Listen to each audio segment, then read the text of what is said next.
Hey, what up guys? How you doing? It is Lasty here. Welcome to a new episode of The Road to Glory here on FIFA 19 Ultimate Team. Today is episode number 130, I do believe. That is quite a lot of episodes. Now, if you did miss yesterday's, I uploaded it at a different time. YouTube was completely broken yesterday. But if you have missed it and you want to check it out, you want to catch up, there is a link in the top right corner, of course. And I might as well ask you right now, smash a thumbs up on today's video. We do aim for 2,000 likes on here. We don't always get it, but if you guys would do me that massive favor of hitting that thumbs up button on today's video, I would really appreciate it. So I had in my club a Dendonka. Now, I saw a couple of times on Twitter that Wolves players are super expensive because of the Premier League SBC. Luckily, I had a tradable Dendonka that I managed to get in a pack or something. Sold him for 9.5k. What a bargain, what a profit, whatever you want to say, really. It was just good money made. It was obviously the right time to sell him. We then go ahead and complete what was one of the daily SBCs to give us a rare top 9 nation player pick. Didn't know what to expect, but Inform Pedro pops up. So, yeah, we made 10k or 9k off of Dendonka. We make like 30k or so off of Pedro. It was all good. We were about 40 to 45k up in profit at the very start of this episode just by doing the odd SBC. So, with that, Joelinton came out. Now, he looked like an interesting player to me. Brazilian, Bundesliga. I don't necessarily think he would fit my starting 11, but I do want to get him. It was like under 40k to get a Future Stars Joelinton. Now, I know I've been saying lately, and I know I've been saying to myself that I need to not do every SBC because, you know, I won't be able to buy what I want to buy in the future or whatever. But one like this really does tempt me. It keeps things relevant in the fact that we can complete an SBC. You know, that right there is probably one of the cheaper solutions for you guys to complete the SBC if you want to do it whilst there's still time. And we get a nice Brazilian striker. We do use a few Brazilian players in our squad, so you never know when that will come in handy. It's an 86 rated special item for under 40k. He looks pretty good. I just wanted to get him, so we definitely went ahead and got him. Now, he's 86 rated with 87 pace, 85 dribbling and shooting, as well as 84 physical. Now, we'll dive on into his in-game stats. He's got great finishing, attack positioning, shot power's all right as well, 90 strength, 89 agility, 85 balance. For someone that's 6'1" or something, that's crazy. 86 jumping, like he just genuinely seems like a pretty good player. Maybe composure, reaction, stamina are a little bit lower than what most people would hope for or expect, but you can't have everything, not for under 40k anyway. So if we ever get like an online singles weekly objective where you need Bundesliga players, Brazilian players, I've got a great striker option. So that's why I went ahead and completed Joelinton today. What you should let me know though is, should we do Alphonso Davies? Currently sitting at around 200,000 coins, I think. I don't know whether or not that's a good idea. We don't really have the coins for it, but we could get him. Today's episode, actually, the rest of today's episode is going to be me going into division rivals because I had a late surge of motivation. I was going to just stick in rank number 3 this week. I played an awful lot of FIFA. You know, I played more weekend league games than normal. We played nearly 20 online singles matches the other day just so we could unlock Rafael Leao. Oh, comedy goal, by the way. I can't believe I didn't have the reaction time to boot that ball away.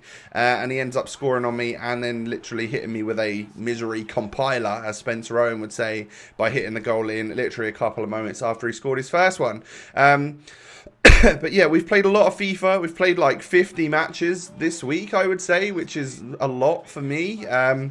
But I did just want to go on in and try and get rank number 2 for Division 3 because, well, I want to try out rare player packs have been garbage for me lately. My rewards have been garbage for weeks. So I just want to try something different. Like, we're going to get rare mega packs in our weekend league rewards. And we could get rare mega packs if we pushed up. We could get like 1, 2, 3, 4, 8. We could get 8 packs untradeable in rivals this week if we come rank 2, or we could get 4 packs if we come rank 3. Now, granted, you might say that some of them are better than others, but 2 rare mega packs could be quite good to see what we could get with them in our rivals rewards. So the next game I go into, he's got Ronaldo, Messi, Prime Maradona, Ramos, Varane, Gattuso. Like, he's got a good team, a really good team. And I was like ready to quit really early on because he gets through with Ronaldo and I managed to save it, but Messi's just there to score it. And I'm like, well, okay, what? But it turns out this guy wasn't the greatest player in the world. Now, I've started to do a little bit of crossing because apparently crossing is the new meta. So, and I'm using a different squad. I don't know if I showed you the squad, actually. I'm using a different, like, makeshift squad today to try out Joelinton. And then at halftime to bring on Rafael Leao to basically try my new strikers that I've got in the last couple of episodes. I don't want to wait a while to use them. I won't necessarily be using them in the weekend league. However, it gives me a chance to try out Rafael Leao and try out Joelinton, both my Future Stars players, in today's episode. Give you like a mini review on how I think they're doing and stuff like that. So yeah, now this game was 2-2 and then I scored a first time finesse. They're not going to be around much longer, so, well, I don't think so anyway. They're apparently getting patched or have been patched already on PC. But yeah, it might be RIP Lasty soon. So I need to score as many of them as possible, right?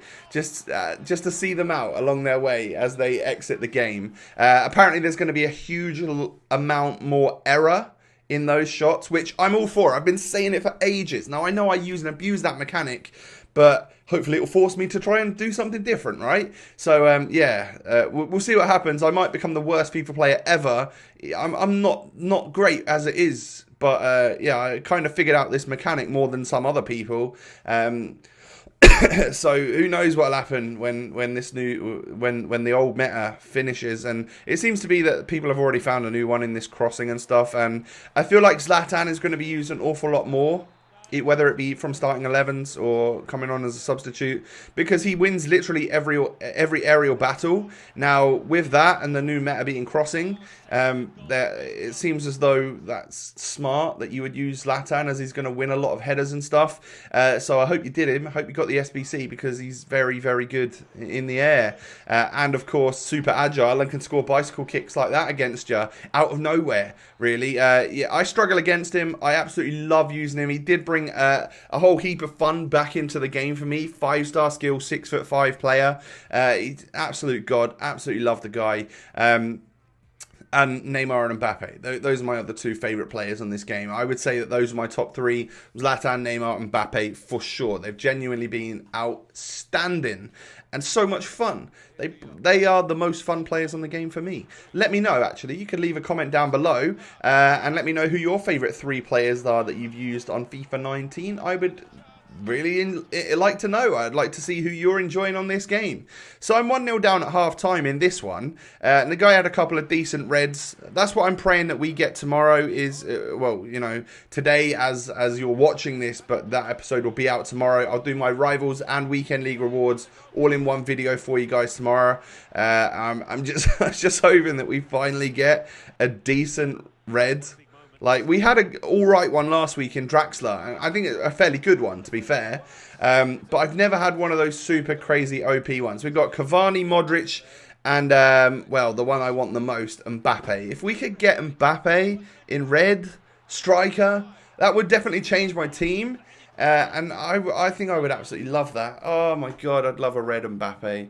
That would make me so, so happy. So let's hope that happens, right? It's never going to happen. But hey, we get a slightly better red pick system this week. Instead of 3 red players there's going to be 4 red players there, but we still get to pick 2 overall because we finished gold 2 instead of gold 3. So I ended up drawing that game right there. Division Rivals is very tough.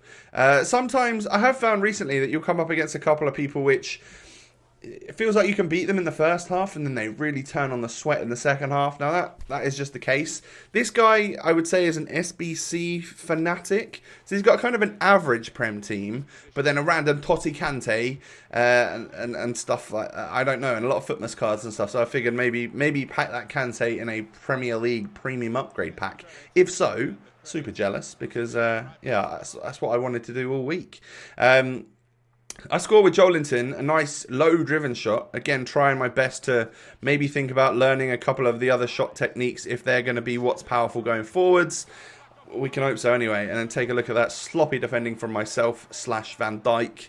to gift him his equalising goal. Now, I was using Wan-Bissaka because, hey, I've got a 5-game loan. I might as well use him, right? And we feed that one into Mbappe. And they're the shots right there that I think are going to be just completely patched. I think finesse shots will still be relatively strong if you're in space and you've taken a couple of touches, but it's the first time no-scope ones which I think will be weak. But I give away a penalty. I saved the penalty, so I stay 2-1 up in this game. Boot it upfield, and play continues. Now, he then gets through with Batshuayi here, and I was like, starting to get so triggered with rivals just because I feel like I wasn't in control. I feel like I couldn't tackle people when I was making the correct position and pressing the right button combination to tackle people. So yeah, it does, start to grind a little bit. It starts to grate a little bit on you. And we go into our next match, Untradeable FC. It's feasible. That could be an untradeable team, couldn't it? Especially the Hazard and the Dani Alves. That Hazard probably is untradeable because he was in the best of the team of the week that came out that time. So maybe our opponent was lucky enough to pack him then. A couple of La Croquetas and a finesse shot green from Mbappe flies in the back of the net. Those are the ones which I think would stay relatively the same and not get patched too much because he earned that chance. It wasn't just like a first time thing. I mean, we can see that one right there.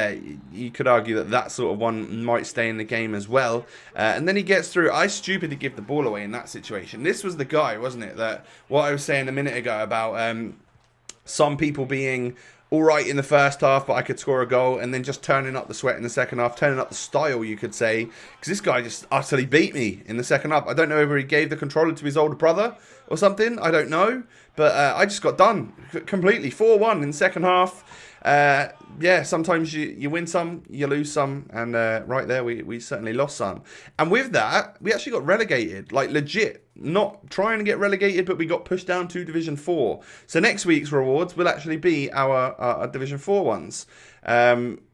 That sucks. That does suck. It doesn't show much improvement in the game, but I haven't been playing a whole lot of rivals. I've been, and we are using a slightly lesser team, trying to have fun with this squad that we've got right now. I'm also trying to move the goalkeeper around a little bit, see if I can learn that. Doesn't seem to be going too well. I make a couple of clutch saves here and there, but I think I concede more than if I wasn't moving the goalie. Like, so I move him the wrong way half the time and stuff. So I still can't work out that mechanic, but maybe I'll get there in the end. So we're 2-0 down in this one, make it 2-1. But I think that was basically all she wrote for that game. This guy just kind of held out, got a solid win for his squad. He was better than me, I think. And we take a 2-1 loss. So, I mean, I had a lot of shots in the game and more possession, but it doesn't necessarily mean everything, does it? Especially if I'm hitting a few first-time no-scopes. So, that game was the last one that I recorded. I have played one more since then, where it was actually a viewer because I got a message afterwards, but we were just messing around, really. He was moving his goalkeeper out of the way, letting me score. The game ended like 8-3 or something crazy. But I got a full extra 950 rank points for that, which does secure me rank 2, I believe. I hope so anyway. If not, the start of tomorrow's episode is going to be lame when we get rank 3. But GG's to that guy that played me. Thank you for giving me a stress-free game. And we both ended up coming away with a lot of points for our rivals match on the very last night, which is obviously what you want. So yeah, appreciate that. Now, I get to complete what was Wednesday night's Future Stars Challenge, the latest one that's out, obviously. We'll probably get one more tonight, hopefully. I think we've had all of the Future Stars players, right, that we were going to get. I think EA let us know how many we were going to get, and we've had all of them. So I don't know what we would get tonight, apart from marquee matchups, but it'll be interesting to see if anything else does drop, which could potentially sway us. I don't know. But I'll be opening my rewards today for you guys tomorrow, and hoping and praying that I get a red player. Now, if you haven't done so already, come follow me over on Twitter. I am literally under 50 away, I think, at this point, to getting 100,000 followers. I would really appreciate that. If 50 of you would come over, tick me over that little edge of 100,000. I'd love to hit that. It's a milestone I've been aiming towards for a very long time. So overall, mini player review for Leao and Joelinton. They're both a little bit meh, I think, is unfortunately the case. Leao, I think, could be good, but I was bringing him on as a sub and I was often losing and stuff like that. I think it'd be a different story in Champs, which Champs is a bit easier for me than Rivals. So I think it would probably be easier in Champs. I might even bring both of them on at some point during Champs, depending on how it's going and stuff. Joelinton lacking the 4-star skills, that is a major issue for me. But hey, I genuinely quite good in the air, pretty agile for a big guy, pretty quick for a big guy, can stick the ball in the back of the net, is Brazilian, is in the Bundesliga, so it's kind of a no-brainer. If you've got the coins, I would say do it. But yeah, guys, do me a favour, smash that thumbs up button. Thank you so much for watching. Have a lovely day. I will catch you next time. Peace.